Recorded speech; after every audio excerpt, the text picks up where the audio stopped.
Waalaikumsalam. Pak Konselor, Permakin yang sama-sama kita hormati, mudah-mudahan Bapak tetap sehat panjang usia.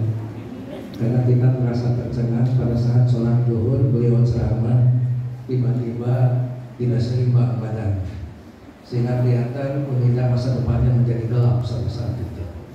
Tetapi alhamdulillah beliau sehat dan sampai pada hari ini selalu memiliki sebuah visi apa yang harus terjadi pada UNIDA, apa yang harus dilakukan oleh UNIDA, dan apa yang harus didapatkan dari UNIDA. Pagi-pagi saya tadi sudah belajar dari Prof. Konselor berkaitan dengan akronim singkatan. Ada P, ada F, ada V. Orang Sunda menjadi penyakit pada saat tidak bisa menyebut huruf P, F dengan V. Padis, Panjapa, Vespa, Vespa, Vespa menjadi sulit. Bicara masalah unggul, bicara akronim yang sering disampaikan oleh Badan Akreditasi dengan 4 huruf yang memiliki kepanjangan P, peuyeum, tempe, planning, program. Yang kedua, P-nya proses. Yang ketiga, E-nya evaluasi, dan yang P keempat adalah pengembangan. Pada saat kita bicara halal bihalal, maka tidak bisa lepas bicara dari akronim tadi PPMP. Tidak terlalu sulit karena tidak ada campuran antara F dengan V atau V. Program, proses, evaluasi, dan pengembangan. Pada saat tadi Ustadz yang merupakan perwakilan karyawan termuda memberikan sebuah hikmah pada kita, bagaimana kita digembleng pada saat bulan puasa, tetapi sejatinya puasa adalah sebuah proses yang tidak bisa lepas dari program sebelum bulan puasa, Rajab dan Rowah. Sehingga orang-orang selalu berdoa, dan kita pada hari ini pun harus berdoa bahwa kita tidak hanya melaksanakan, menyelesaikan semua peribadatan di bulan Ramadan, tetapi seorang muslim akan selalu berharap mudah-mudahan kita dipertemukan lagi dengan bulan Ramadan yang akan datang.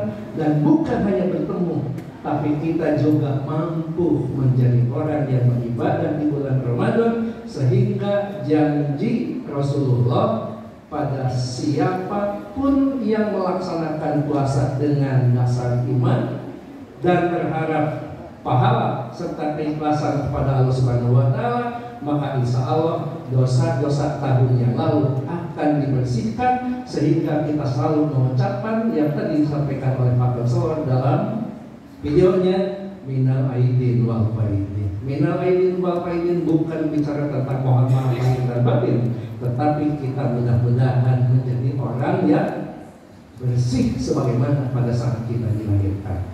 Bapak Ibu yang saya hormati, mohon maaf karena saya dalam posisi sebagai penasehat. Jadi kadang-kadang penasehat itu lebih tahu daripada yang lain, walaupun intinya pura-pura tahu. Yang pertama apa? Pada saat kita mau menjadi unggul, nonsen kalau kita tidak punya program, nonsen kalau kita tidak punya RIP, nonsen kalau kita tidak punya rencana strategis, dan itu semua menjadi buyar manakala tidak punya RKT, rencana kerja tahunan. Dari bulan puasa ke bulan puasa, bagaimana kita bisa melaksanakan ibadah bulan puasa? Tidak mungkin akan terlaksana manakala kita tidak punya target bulan puasa. Yang membuat saya bertahan di sini sudah jelas. Bulan puasa harus khatam Quran berapa kali? Bulan puasa harus menyantuni anak yatim harus berapa orang? Bulan puasa harus berapa orang yang kita tajilkan di masjid ini? Itu yang memberikan sebuah sebuah pahala yang setimpal dengan orang yang sedang berpuasa, dan itu tidak mungkin bisa dilakukan manakala kita tidak punya program. Jadi apa yang tadi dikatakan Pak Rektor itu merupakan sebuah perwakilan, bukan Pak Rektor sebagai Prof. Ali yang punya ingin fokus, yang ingin lulus, tetapi bagaimana semua insan UNIDA ini menjadi orang yang terhormat secara internasional. Bukan itu. Jadi saya tidak mau UNIDA itu hanya terhormat di Ciawi, UNIDA itu terhormat hanya di Bogor, tapi UNIDA harus terhormat bukan hanya di dunia, tetapi di akhirat nanti kita bisa bekerja sama menjadi presiden. Program menjadi hal yang penting. Dan bagaimana program itu dibuat? Tentu kita sudah memiliki kesempurnaan, sebab Allah tidak semata-mata kita diciptakan kalau kita tidak punya kesempurnaan dibandingkan dengan makhluk yang lain. Jadi kalau kita tidak punya target, kalau kita tidak punya visi, untuk apa kita punya potensi? Dan sejatinya kita dilahirkan dengan segala kesempurnaan. Bikin program yang bagus bukan hanya di tingkat universitas, bukan hanya fakultas dan prodi, tetapi sebagai insan kita harus punya program. Saya senang mendengarnya Bu Rasmi Taman. Oke. Nggak kelihatan setelah jadi profesor. Walaupun SK-nya belum turun, tapi mudah-mudahan menjadi doa. Ingat, orang yang baru pulang dari Mekah paling tidak 2 minggu masih dari makanya. Dan saya doakan semuanya kita menjadi orang-orang yang terhormat. Amin. Satu program itu menjadi hal yang wajib. Apakah program itu khusus untuk orang-orang yang tadi dikatakan Prof. Ali, Prof. Rasmita, Prof. Si, Prof. Martin, Dr. Bram dan sebagainya? Enggak, semuanya harus punya program. Bagaimana kita ke depan? Dengan sebuah prinsip, bukan kita merasa lebih bagus daripada yang lain, tapi kita harus selalu melihat apa yang sudah terbaik dilakukan oleh orang lain. Kenapa saya belum melakukan? Mengapa saya selalu melakukan hal yang salah dibandingkan dengan orang lain yang sudah membuat kebaikan-kebaikan? Kalau itu yang terjadi, insya Allah saya selalu mengatakan kesuksesan tidak pernah dengan kesendirian. Kesuksesan perlu dibangun dengan bersama-sama, dengan kerjasama. Maka disitulah bahwa kita akan menekankan bukan hanya puasa hablum minallah, tapi hablum minannas dan hablum yang lainnya. Yang kedua apa? Yang kedua proses. Proses tidak bisa berjalan sebagaimana adanya. Jadi tidak bisa kampus ini berjalan ada itu ayat, yang nggak bisa. Bagaimanapun harus didasarkan atas sebuah kebijakan yang dibangun dengan SOP, yang ketiga ditunjang dengan mekanisme organisasi, dan yang keempat bagaimana kita memerankan sesuai dengan peran dan tugas masing-masing. Baru itu sebuah proses. Kenapa? Pada saat nanti kita ditanya di yaumil akhir, kalau kita menjadi orang yang kaya, maka akan ditanya kekayaan itu dari mana? Yang kedua, kekayaan itu dipakai untuk apa? Makanya tidak menutup kemungkinan ada sebuah cerita yang membuat saya tercengang. Ada seorang yang sangat kaya raya, Mas Bram, ditanya, berapa kekayaan kamu? Sekian miliar. Berapa mobil kamu? Sekian puluh. Berapa rumah kamu? Sekian puluh. Apa yang kamu lakukan untuk yatim, piatu, macam-macam? Oke, masuk surga. Tapi ternyata begitu masuk surga, malaikat beringat ada satu kata yang harus ditanyakan. Sini dulu. Kemudian orang itu balik lagi, ada apa malaikat? Saya kan mau masuk surga. Iya, ada pertanyaan, kamu istri berapa? Kemudian orang itu menjawab 1. Kenapa 1? Karena saya takut dengan istri saya, maka yang bersangkutan tidak jadi masuk surga, tapi masuk neraka. Kenapa di situ? Tolong diingat, dia masuk neraka itu bukan karena istrinya 1. Tapi dia mengatakan saya istri 1 karena takut pada istri. Mestinya takut kepada Allah. Kan begitu. Ulah sok salah tafsir langsung itu jangan kudu proses itu ada kebijakan. Karena bagaimanapun setiap apa yang kita lakukan akan ditanya apa dasarnya, apa maknanya, apa tujuannya dan sebagainya. Di sini kita bicara tentang proses secara keilmuan. Ada kebijakan, ada SOP, ada tugas dan peran, dan ada mekanisme. Ini yang harus dibangun tidak hanya di universitas, termasuk sampai kepada program studi. Sehingga yang namanya kerjasama itu bukan hanya kerja bersama-sama, bukan hanya sama-sama bekerja, tapi sama-sama berlandaskan akan sebuah aturan, dilaksanakan dalam sebuah mekanisme, kemudian dibangun dengan sebuah komunikasi sesuai dengan peran dan tugasnya masing-masing, serta semuanya mengacu, menuju, mengarah pada sebuah tujuan yang sama. Apa itu? Bukan hanya UNIDA unggul, dan UNIDA unggul akan dibangun dengan insan yang unggul. Yang ketiga apa? Evaluasi. Hari ini sebetulnya adalah hari evaluasi. Apa yang sudah kita dapatkan di bulan Ramadan, apakah hanya cukup sampai di hari raya Idul Fitri? Mengapa Rasulullah pada saat bertemu dengan Idul Fitri akan menangis, akan merasa sedih? Bukan sedih karena kita akan banyak mengeluarkan uang, tetapi Ramadan yang kita ketahui sebagai bulan yang istimewa dengan segala kelebihannya, maka itu tidak akan ditemukan di bulan-bulan selanjutnya. Itulah yang membuat kita sedih. Kemarin waktu saya ke Makkah, itu sampai lebih dari 9 juta orang yang datang pada saat itu. Sehingga pada saat tawaf itu berdesakannya sama saja dengan pada saat ibadah haji. Kemudian orang mengatakan umroh di saat bulan Ramadan setara dengan haji. Kalau kita mau mengejar pahala, memang di bulan Ramadan itu lebih bagus. Tapi saya ingin mengatakan persepsi secara pribadi, kalau kita ibadah mau tumanina, maka umroh itu lebih bagus laksanakan setelah Ramadan, bulan Syawal.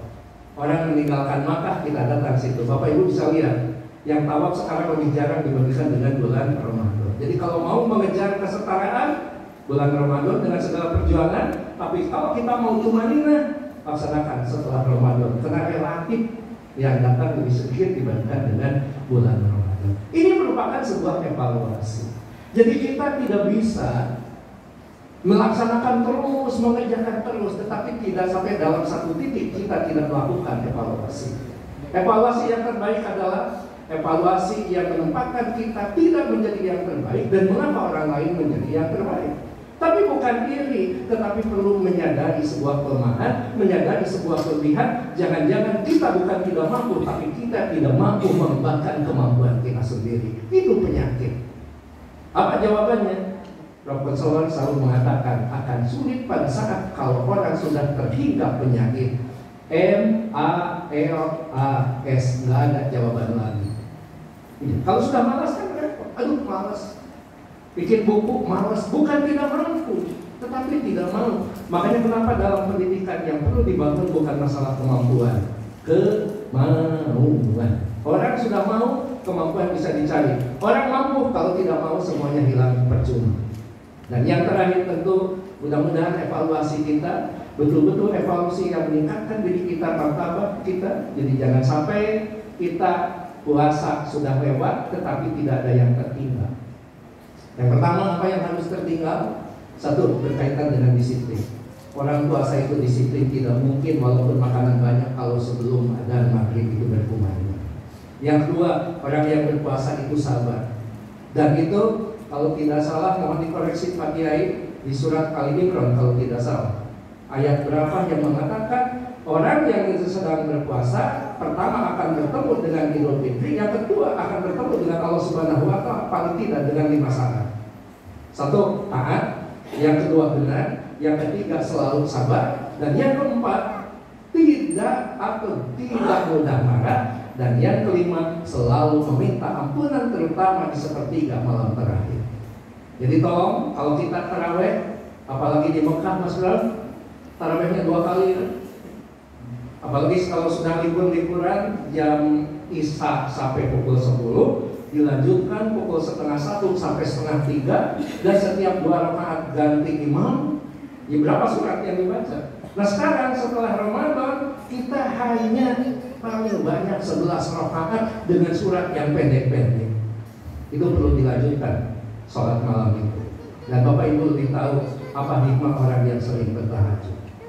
Kemudian yang kedua apa? Yang kedua, jangan pernah melupakan infak dan sedekah. Walaupun infak dan sedekah di bulan Ramadan lebih tinggi harganya, tetapi akan lebih tinggi lagi apabila kita konsisten melakukan itu sebagaimana bulan Ramadan. Yang ketiga, jangan lupa, saya berguru kepada Prof. Konselor, sholat duha jangan ditinggalkan kalau kita mau mengisi rezeki. Allah menjanjikan, siapapun kamu yang sholat minimal 2 rakaat di pagi hari dan kamu bekerja, maka sore hari rezekinya akan disukupkan. Iya, laksanakan. Bahkan Pak Konselor itu punya kriteria.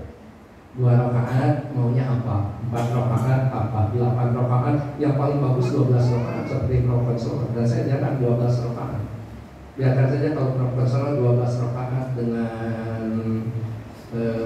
mobil apa tuh yang baru itu? Apa namanya itu? Land Cruiser. Yang warna Land hitam. Cruiser. Ya udahlah, saya mendapatkan HRV juga nggak apa-apa.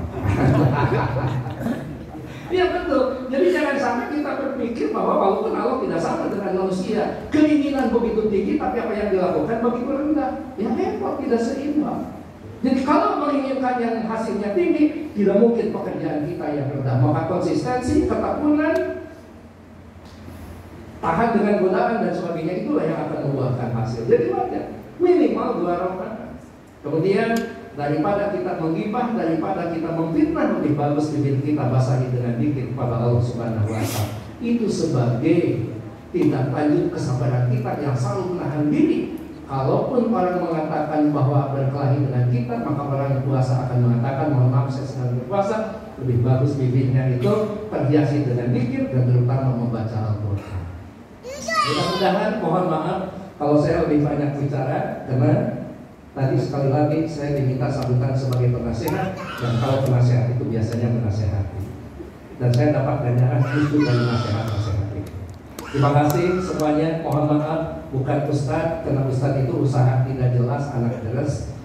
Tetapi apalagi Kiai sudah ada, saya hanya seorang pembantu Herman. Banyak kealpaan dalam kesempatan ini, mohon maaf lahir dan batin kepada semua pihak yang sudah bersentuhan dengan saya. Mungkin banyak ucapan yang tidak terkendali, mungkin banyak hal-hal yang merasa lebih pintar daripada Bapak Ibu semuanya. Padahal itu merupakan sebuah verbalisme belaka agar dihargai oleh manusia, yang sejatinya kita lebih banyak mengharapkan harga dari Allah Subhanahu wa Ta'ala. Terima kasih, mudah-mudahan semuanya sehat, panjang umur, selalu diberikan rezeki yang berlimpah, diberikan putu yang soleh dan soleha, dan mudah-mudahan kita senantiasa memiliki keberkahan atas ridho dan bimbingan Allah Subhanahu wa Ta'ala. Terima kasih sekali lagi. Minal aidin wal faidin, taqabbalallahu minna wa minkum, siyamana wa siyamakum. Wassalamualaikum warahmatullahi wabarakatuh.